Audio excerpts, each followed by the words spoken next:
Muy bien, hermano, damos gracias a Dios y vamos ya después de este testimonio de nuestro hermano a entrar en esta parte de nuestro culto que tiene que ver con el mensaje.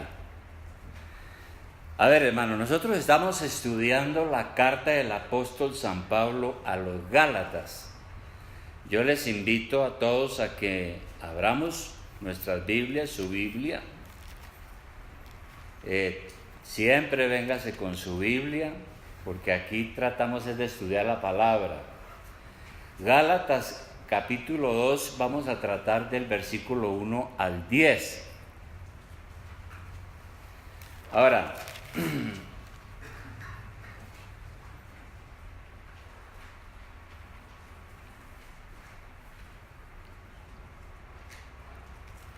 nosotros ya estuvimos hablando en los versículos anteriores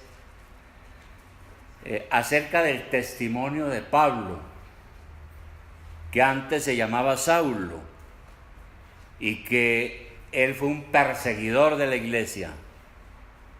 Él sacaba arrastrando a los cristianos de las casas y los metía en la cárcel. Y él da testimonio de cómo Dios lo llamó, se le reveló, y cómo él pasó de ser un fanático religioso, un blasfemo y perseguidor, para convertirse en un creyente. Dios lo llamó. Y él dice en los versículos que vimos hace 8 días, él dice que él tenía un mensaje propio, un mensaje del cielo, un mensaje que el Señor mismo le había entregado. Un mensaje que él no lo aprendió en ninguna universidad, en ninguna escuela. Dios se lo transmitió. Sin embargo, él tuvo muchos enemigos que cuestionaron su autoridad apostólica, porque él no perteneció a los 12. Recordemos que el Señor andaba con 12. Uno lo traicionó, pero el Señor llamó a Pablo aparte. Entonces algunos decían, no, este no anduvo con los 12, no conoció al Señor, etcétera, etcétera. Yo creo que este no es un verdadero pastor, ni un verdadero apóstol. Cuestionaron su autoridad. De manera que él explica estas cosas, y él dice aquí que solamente después de 3 años fue a Jerusalén a conocer al apóstol Pedro. Y luego pasaron 14 años y Dios le reveló que subiera a Jerusalén otra vez a reunirse con los líderes de la iglesia. Entonces lo primero que vemos aquí, que vamos a analizar, es todo comienza aquí en la iglesia de Jerusalén. La iglesia de Jerusalén fue la primera iglesia que existió. Algunos la llaman la iglesia madre. Y esa iglesia tuvo una gran importancia. Allí en esa iglesia estaban congregados los 12 apóstoles. ¿Se imagina usted el liderazgo que había en la iglesia? 12 apóstoles, 12 pastores, 12 ancianos y muchas más personas. Esa iglesia en Jerusalén, que no sabemos cuántos miembros tenía, probablemente era como esta o más pequeña, tal vez no era grande. Esa iglesia estaba al principio compuesta completamente por personas judías, y por eso esa iglesia tenía unas tradiciones religiosas muy fuertes. Al principio ellos no aceptaban a los griegos o a los gentiles, es decir, para pertenecer a esa iglesia cristiana había que ser judío. Todavía seguían pensando, aunque se habían convertido a Cristo, seguían pensando que la salvación era solamente para los judíos. Y por esa razón ellos pensaban que todo aquel que llegara ahí, que no fuera judío y que quisiera recibir a Cristo en su corazón, tenía que circuncidarse, tenía que someterse al rito de la circuncisión. y seguir practicando ritos y ceremonias del Antiguo Testamento. Entonces vamos a leer ahora sí Gálatas capítulo 2, 11. Gálatas capítulo 2, 11. En sus Biblias. Abra su Biblia, tome nota para que no le coja el sueño. Entonces, Gálatas 2, 11. Dice así. Pero cuando 2:1.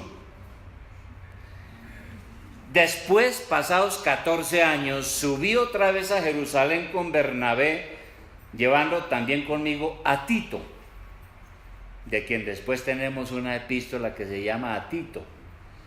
Pero subí según una revelación. Es decir, Dios le habló de alguna manera a él para que fuera a Jerusalén. Y para no correr o haber corrido en vano, expuse en privado a los que tenían cierta reputación el evangelio que predico entre los gentiles. Yo creo, hermanos, que aquí ya todos sabemos que es un gentil a la luz de la Biblia, ¿no? Todos en esta iglesia debemos saber, porque cada vez que usted está leyendo la Biblia se va a encontrar con dos clases de personas, judíos y gentiles. Gentil es el que no es judío, el griego en aquel entonces.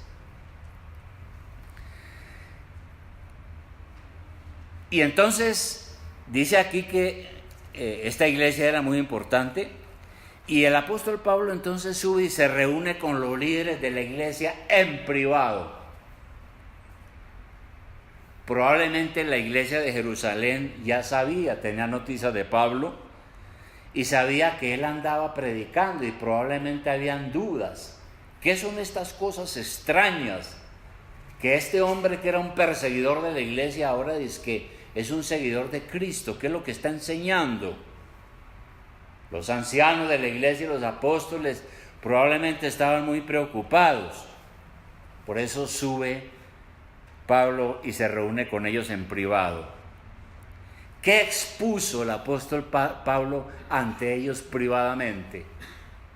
Él expuso el evangelio de Jesucristo, el único, el que Dios le había revelado, del cual él dice que no hay otro evangelio.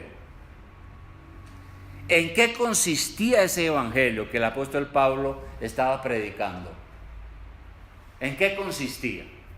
Primero, como él lo va a decir más adelante, el mensaje que yo predico es primero que no somos justificados por las obras de la ley.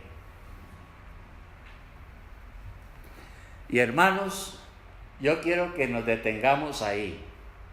Si usted entiende esto que yo voy a decir, me siento satisfecho. Porque puede parecer raro, pero hay gente que dura en las iglesias muchos años y no entiende. Esa es mi preocupación cuando predico, que me logre dar a entender. Entonces Pablo le dice a los apóstoles: ustedes me preguntan cuál es el mensaje que yo predico. El mensaje que yo predico, el evangelio, es que no somos justificados por las obras de la ley. Quiero que entendamos eso. ¿Cuál ley? ¿De cuál ley está hablando aquí Pablo? Pablo dice: yo quiero que ustedes entiendan mi mensaje. Mi mensaje es que uno no se salva, ni Dios lo va a justificar por las obras de la ley, por cumplir la ley. ¿Cuál ley? Bueno, vamos a aclararlo para aprenderlo, porque hermano, a medida que uno va leyendo esta carta y la carta a los romanos, si uno no entiende esto, no entiende nada.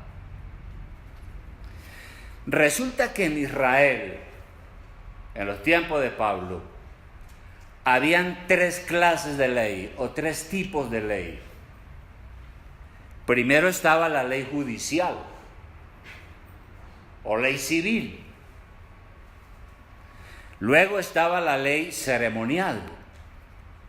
Esos dos cuerpos de ley fueron legislados por Moisés. Moisés fue el que dictó esas leyes. Y luego la tercera clase de ley que había era la ley moral. ¿Cuál es? Es los 10 mandamientos con todas sus implicaciones. Entonces, los 10 mandamientos no se los inventó Moisés, los entregó directamente Dios en el monte Sinaí. Los anteriores sí. Hablemos primero de la ley judicial o la ley civil, que es lo mismo. ¿En qué consistía esa ley judicial? Cuando usted lee el Antiguo Testamento, va a encontrar eso. ¿En qué consiste? La ley judicial consistía sobre normas para la vida social, para la vida civil, un código de comportamiento. Por ejemplo, había normas para los esclavos, leyes que regulaban la violencia, las relaciones de los amos con los trabajadores, leyes humanitarias, leyes de la justicia social. Por ejemplo, en aquel entonces se aplicaba la ley del talión. ¿Han oído hablar de la ley del talión? Es que si usted, ojo por ojo y diente por diente, en eso consistía. Si uno cometía un crimen, tenía que pagar con otro crimen. Esa era una ley judicial en los tiempos del Antiguo Testamento. Nosotros hoy en día no tenemos que cumplir esa ley, esas leyes, porque fueron para el pueblo de Israel. Hoy no se puede aplicar la ley del talión de ojo por ojo, diente por diente, porque eso sería entonces aplicar justicia por mano propia. La segunda ley que existía, y hay muchas, usted las encuentra en el libro de Levítico y en Deuteronomio. La segunda ley que existía era la ley ceremonial. Era la ley que consistía en todas las normas, regulaciones que tenían que ver con la adoración a Dios en el tabernáculo y luego en el templo. Eran las leyes que regulaban los sacrificios, las ofrendas, el sacerdocio, cómo era que debía funcionar todo este asunto. Tampoco estamos hoy obligados a cumplir las leyes ceremoniales del Antiguo Testamento, porque fueron leyes cuando existía el templo, el tabernáculo, cuando el pueblo de Israel andaba en el desierto. Y todo eso también formó parte del antiguo pacto entre Dios y los hombres. Hoy estamos en un nuevo pacto. Por eso decimos que estamos en el Nuevo Testamento. Ya esas leyes no nos aplican para nosotros. Fueron para un tiempo.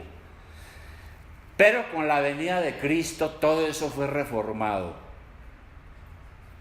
No necesitamos de un templo de sacrificios de animales. Cuando yo cometo un pecado no tengo que ir y buscar un cordero y sacrificarlo, y hay un sacerdote que hace unos ritos para que yo pueda recibir el perdón. Fue una ley ceremonial. Y luego tenemos entonces la ley moral. Esa ya no la dictó Moisés, fue Dios, la cual está contenida esencialmente en los 10 mandamientos. Esa ley moral no caduca, continúa hasta nuestros días. Tenemos que respetar y obedecer esa ley. No matar todavía está vigente. Eso no fue para los solos judíos. No robar, no adulterar, no codiciar los bienes ajenos. Todo eso. Guardarás el día del Señor, porque ahora nosotros, la iglesia, somos el nuevo pueblo de Dios. Y todo este asunto. Ahora, esas leyes del Antiguo Testamento, sobre todo las leyes ceremoniales de Moisés, decían que todo verdadero creyente, además de cumplir con todo lo que allí dice, tenía que también ser circuncidado. Decía la ley ceremonial de Moisés. Ya entendemos de qué se trata la circuncisión. Entonces, si a la iglesia llegaba un griego, a la iglesia de Jerusalén, y decía: mire, yo quiero saber de Jesucristo, yo quiero convertirme, le decían: con mucho gusto, reciba a Cristo como su Salvador, arrepiéntase. Le entregaban un mensaje parecido al que damos aquí en la iglesia, y después de decirle, explicarle todo eso, le decían: ahora tiene que circuncidarse. Entonces le aplicaban la ley ceremonial del Antiguo Testamento, cosa que no estaba obligado. ¿Por qué? Porque no somos justificados por las obras de la ley. Cuando Pablo se reunió con los apóstoles, él tenía claro eso, que la circuncisión era un rito que no sirve para la salvación. Y Pablo había sido un judío. Como a la iglesia habían llegado algunos hermanos y falsos maestros, enseñando que era necesario guardar toda la ley de Moisés, entonces Pablo rechazó esa enseñanza como si fuera otro evangelio, un evangelio diferente. Y una prueba es que él no circuncidó a nadie, como dice aquí el versículo 3. Ahora sí, Gálatas 2:3 dice, él explica, dice: mas ni aun Tito, que estaba conmigo con todo y ser griego, fue obligado a circuncidarse.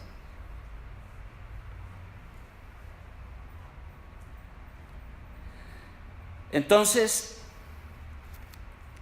Pablo consideraba, su mensaje era, él consideraba que dudar a todos los nuevos que llegaban a la iglesia, les decía que dudar y seguir practicando los ritos del judaísmo era cambiar la libertad en Cristo y regresar a la esclavitud de la ley ceremonial y de la ley del Antiguo Testamento. Eso era.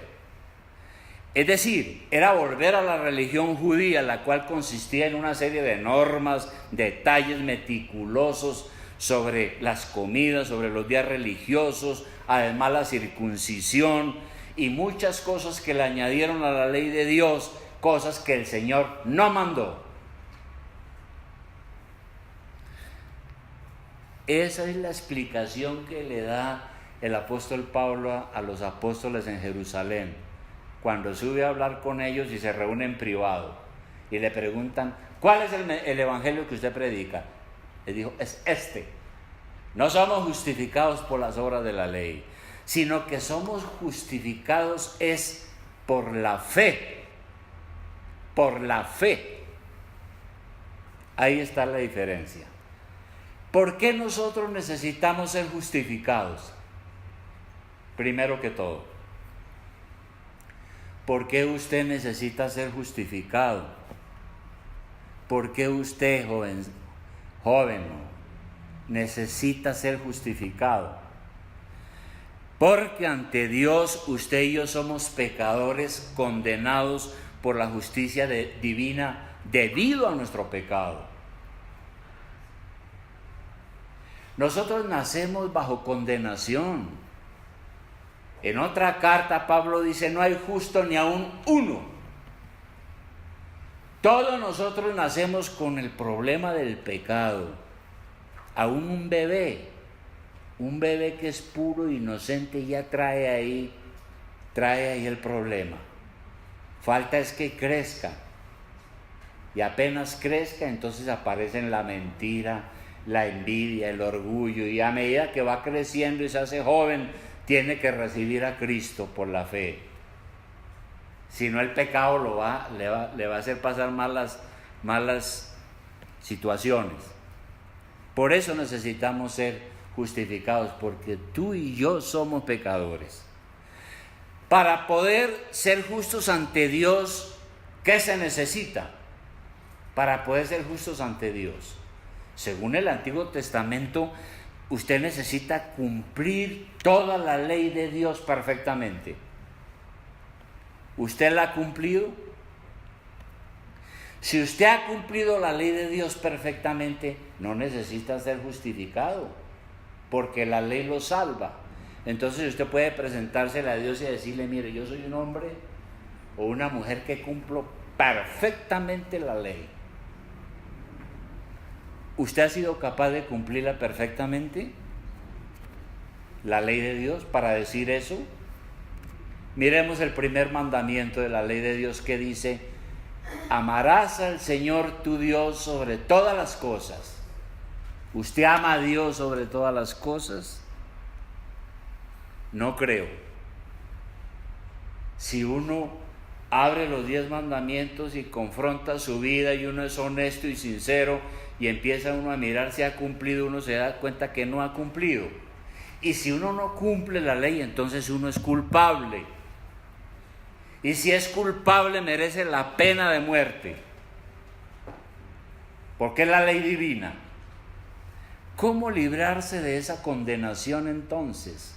Si todos somos pecadores y todos hemos violado la ley de Dios, nadie ha sido capaz de cumplirla, ¿cómo nos libramos de ese castigo, de esa condenación, de esa pena de muerte? Imposible. Usted no puede, nadie puede. Solo el Hijo de Dios puede hacerlo, porque Él sufrió el castigo que usted merece, para que usted pueda ser perdonado. Solo el Hijo de Dios. Por eso, en otra de sus cartas, el apóstol San Pablo decía lo siguiente, decía: al que no conoció pecado, o sea Jesús, por nosotros lo hizo pecado, para que nosotros fuésemos hechos justicia de Dios en él. Entonces, Dios castigó a su Hijo en lugar de usted. Ahí está el asunto. Dios castigó a su Hijo en lugar de usted. Usted era el que merecía la pena de muerte. Jesucristo sufrió la muerte por usted, para salvarlo a usted, porque usted no puede ni cumplir la ley, ni pagar por ella, ni nada. Por eso Lutero decía, el gran reformador decía: un cristiano no es aquel que no tiene pecado, sino es alguien a quien Dios no lo culpa de su pecado, porque tiene fe en Cristo, que murió por él. Bueno, por eso dije, hermano, si usted entiende esto así como lo estoy entendiendo, acabamos de obtener un triunfo, porque vamos a entender la Biblia. No somos justificados por las obras de la ley. ¿Cuál ley? La del Antiguo Testamento. ¿Cómo es justificado? Por la fe en el Señor, que dio su vida en la cruz por usted. Ahora vamos al versículo 4 de Gálatas 1. Pablo está explicando todo este asunto y luego dice aquí algo, dice que él explicó estas cosas, dice: y esto a pesar de los falsos hermanos introducidos a escondidas, que entraban para espiar nuestra libertad que tenemos en Cristo Jesús, para reducirnos a esclavitud.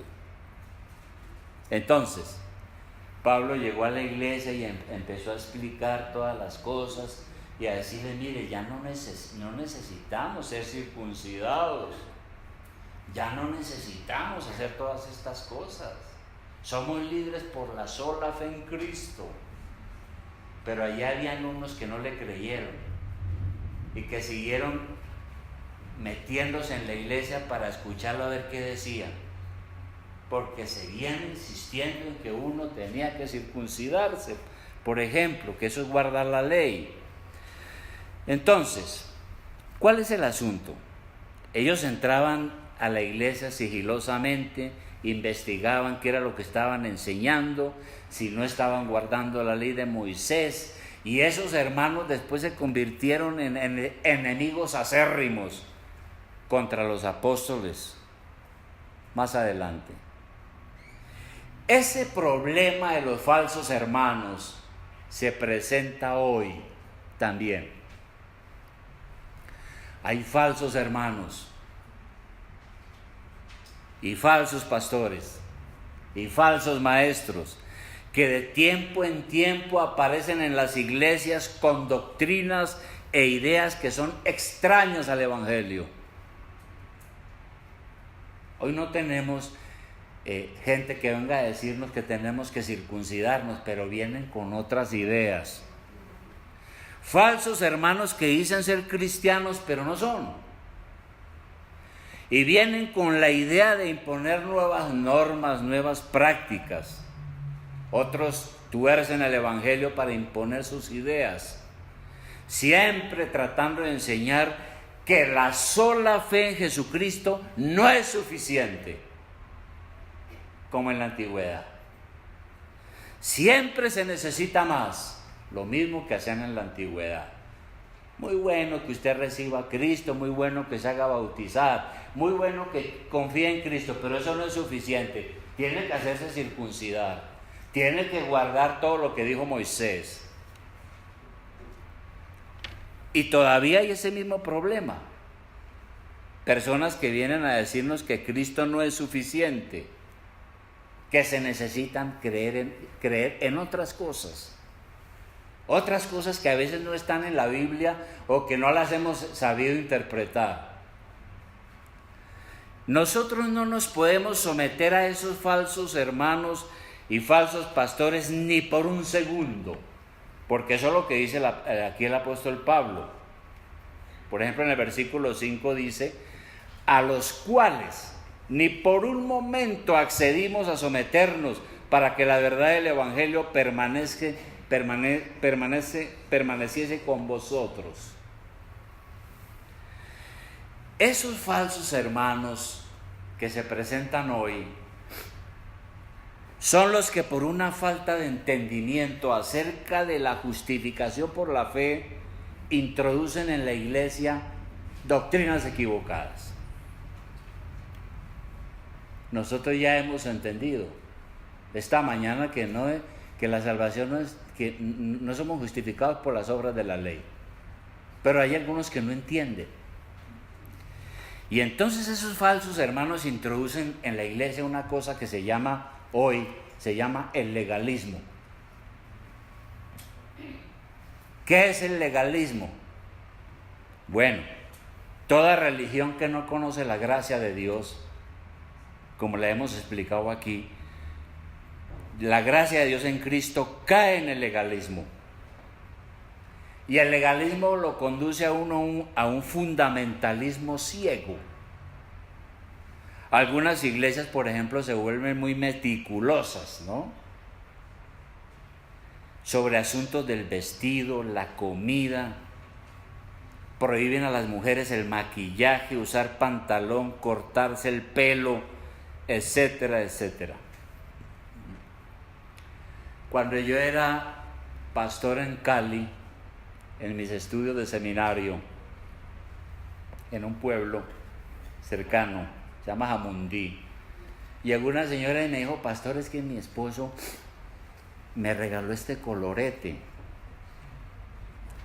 Y me dijo: mira, ve, así como hablan allá en Cali, échate pues ese colorete para que no te veas tan verde.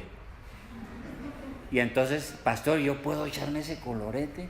Le dije: hermana, échese colorete, échese mucho más. Si es su esposo el que quiere. Porque usted no se va a salvar por echarse colorete o no echarse colorete. Usted no se va a salvar por eso. Pero hay iglesias que eso es muy importante. Si la mujer entra con un pantalón a la iglesia, ya es carnal, es mundana. Eso, y a todo eso le llamamos legalismo, cuando en vez de pensar en esto que hemos hablado hoy de la justificación por la fe, creen que son esas cosas las que le traen a uno la paz y el perdón de Dios. Otra cosa, hermano, hay otras iglesias que no son dadas al legalismo, pero sí son dadas al misticismo. Esa es otra doctrina hoy. ¿Qué es el misticismo? Hay personas que no son legalistas, pero son místicas. Y entonces practican largos ayunos, buscan tener visiones, nuevas revelaciones, sueños, muchas veces porque no han entendido que la salvación es por la gracia de Dios, no por tener visiones, sueños, revelaciones, por ver ángeles. Hay algunas iglesias donde dicen: yo vi a Jesucristo, anoche se me presentó y me dijo que yo le dijera este mensaje a usted. Y hay otras iglesias con otra doctrina equivocada que se conoce como, es antigua, se conoce como el ascetismo. ¿Qué es eso del ascetismo? Es cuando creen que para uno salvarse, uno tiene que castigar el cuerpo, privarse de muchas cosas, ¿no? Y nosotros sabemos por la historia de la iglesia que desde la época medieval, la iglesia católica enseñó que para una persona ser santa tenía que castigarse el cuerpo. Y todavía en la Semana Santa ve uno a gente echándose el látigo. Entonces había que castigar el cuerpo, ayunar, hacer penitencia, ¿no? Rezar el rosario, hacer procesiones, guardar días santos. Y todo eso es también parte del misticismo. Por otra parte, hay sectas evangélicas hoy en día, como los adventistas, que prohíben comer carne. Está prohibido comer rellena, comer cerdo. Prohibido. Porque ellos dicen que eso puede traer la condenación. Son vegetarianos. Hay algunos carismáticos que prohíben la televisión, oír música, ir a la playa, mirar a una mujer, tomarse un vino, porque ya eso trae condenación.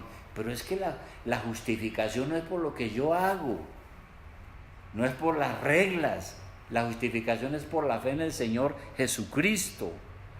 Y todas estas personas no han entendido que no es por esas cosas que Dios lo acepta a uno, sino que somos justificados es por la gracia por medio de la fe. Como dice el versículo 5, por eso Pablo dice que él combatió esas ideas. Ni por un momento accedí a someterme a esos falsos hermanos que venían para espiar nuestra conducta en Cristo, cuando lo que buscamos es preservar la verdad del Evangelio. Y una tercera y última cosa, hermano, sobre esta epístola, es la importancia que Pablo nos muestra aquí sobre la comunión en la doctrina. En su encuentro con estos líderes de la iglesia de Jerusalén, entonces Pablo les dice a ellos: miren, yo no estoy predicando algo raro. Yo no soy un falso apóstol. Jesucristo me llamó a mí en el camino a Damasco y me dio estas instrucciones, y este es el Evangelio, y se lo explicó a él. La justificación no viene por guardar la ley, sino por la fe en Cristo. Y entonces los líderes lo escucharon y hubo aclaración sobre la doctrina que él enseñaba. Versículo 6. Dice: pero de los que tenían reputación de ser algo, lo que hayan sido en otro tiempo, nada me importa. Dios no hace acepción de personas. A mí, pueblo de reputación, nada nuevo me comunicaron. Este no es un lenguaje despectivo. Tener reputación significa ser importante. Lo que Pablo está diciendo aquí es que los apóstoles, que eran importantes, realmente concordaron en la doctrina que él mismo estaba predicando. Entonces aclararon la doctrina. Los apóstoles se dieron cuenta que él compartía la misma fe que ellos, una fe común, y que Pablo en verdad tenía un entendimiento claro de la gracia de Dios. Y luego allí en Jerusalén hubo un reconocimiento de diversos ministerios. Versículo 7. Dice: antes, por el contrario, como vieron que me había sido encomendado el evangelio de la incircuncisión.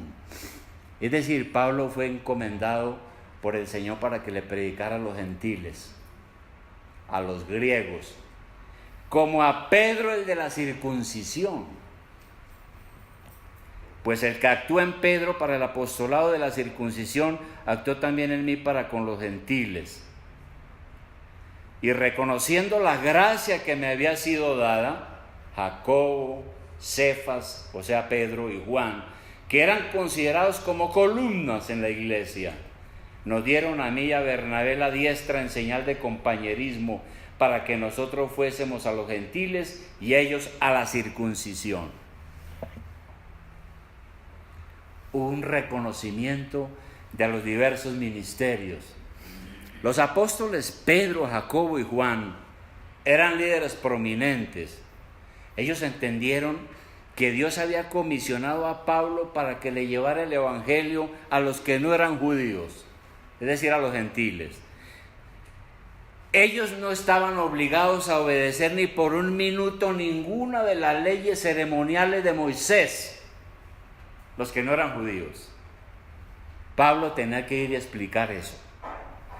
De manera que una vez que se aclararon las cosas y se reconoció que todos estaban comisionados y sirviendo al Señor, entonces dice aquí que le dieron a Pablo la diestra, o sea, la mano derecha en señal de compañerismo. Y cada uno asumió la tarea que le corresponde. Entonces se acabaron las dudas, se acabaron los chismes, la malicia, porque estrecharon la mano de Pablo. Cuando uno quiere el compañerismo y la reconciliación, uno da la mano, uno saluda, o usamos además de la mano el abrazo. Lo triste es cuando hay enemistades, porque cuando hay enemistades lo primero que la gente quita es el saludo, y eso es triste. Ahora, ¿qué podemos aprender de esto? Cada día, hermanos, cada día se hace más importante que las iglesias definan su doctrina o en qué creen. Cada día es más importante. Una iglesia no puede simplemente decir, creo en la Biblia, porque es una definición muy ambigua y porque todas las iglesias dicen creer en la Biblia, aún las sectas falsas. Si usted habla con los testigos de Jehová le dicen, nosotros creemos en la Biblia. Si usted habla con los mormones le dicen, nosotros creemos en la Biblia. Entonces una iglesia no puede simplemente decir, no, aquí creemos en la Biblia, porque hasta las sectas falsas creen en la Biblia. Sino que aquí tenemos que definir nuestra doctrina. Por eso aquí tenemos una declaración de fe precisa, concisa, basada en las Escrituras. Y buscamos con esto que cada hermano tenga el discernimiento suficiente para no dejarse engañar ni convencer por errores. Por eso tenemos ese documento que se llama nuestra declaración de fe, tomada de la Biblia. Si alguien viene aquí y nos dice, oiga hermanos, ¿ustedes en qué creen? Sí, con mucho gusto, aquí está nuestra declaración de fe, mire. Esto creemos sobre Dios, sobre el Espíritu Santo, sobre la iglesia, sobre la salvación, sobre el hombre, sobre el matrimonio, etcétera, etcétera. Es una declaración de fe precisa y concisa. Y eso es necesario que como iglesia lo tengamos claro para que podamos tener comunión con otras iglesias. Porque nosotros necesitamos saber en qué exactamente creen en esa otra iglesia. Eso es muy triste, que aquí alguien se vaya de la iglesia después de conocer tantos años nuestra confesión de fe y nuestra doctrina, y vaya a otra iglesia, y eso pasó hace poco, hermanos. Yo nombro el milagro, no el santo. Una pareja vino aquí toda emocionada y dijo que no, que ellos eran bautistas, que no sé qué. No volvieron. Alguien por allá supo que estaban en una iglesia La Presencia. Nombre raro. La Presencia. Y entonces, ¿y usted por qué va allá? Dijo, no, pues yo he visto que es la misma doctrina. ¿Cómo se le va a ocurrir decir que es la misma doctrina?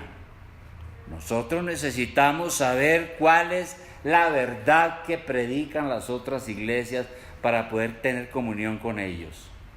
¿Y todo eso para qué? Para que podamos trabajar juntos.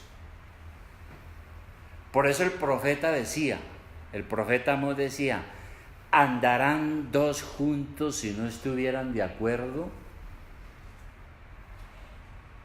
¿Pueden andar dos personas juntas en paz si no están de acuerdo? Es muy difícil que si no estamos de acuerdo en la doctrina, en lo que creemos, vayamos a poder comunicarnos. El año pasado salieron de aquí varias personas por asuntos doctrinales. Y nosotros tuvimos que actuar como Pablo. Ni por un momento accedimos a someternos a ellos para defender la verdad del Evangelio. Y entonces venían aquí a la escuela dominical y armaban unas polémicas y entonces sentaban su punto de vista. Pues terminaron fuera de la iglesia, hermano, porque aquí no podemos tener todos pensando diferente. O creemos lo mismo o no podemos estar de acuerdo.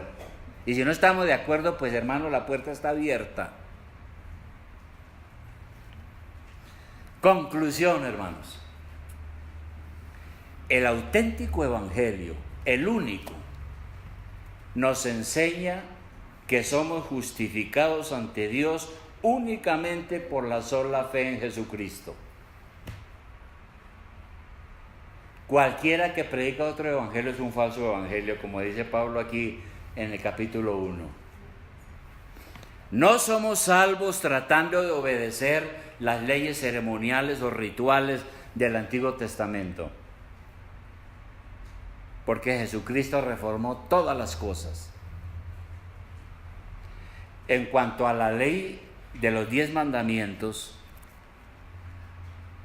aunque tampoco somos salvos guardando la ley de los 10 mandamientos, sí tenemos que cumplirlos. Debemos hacerlo.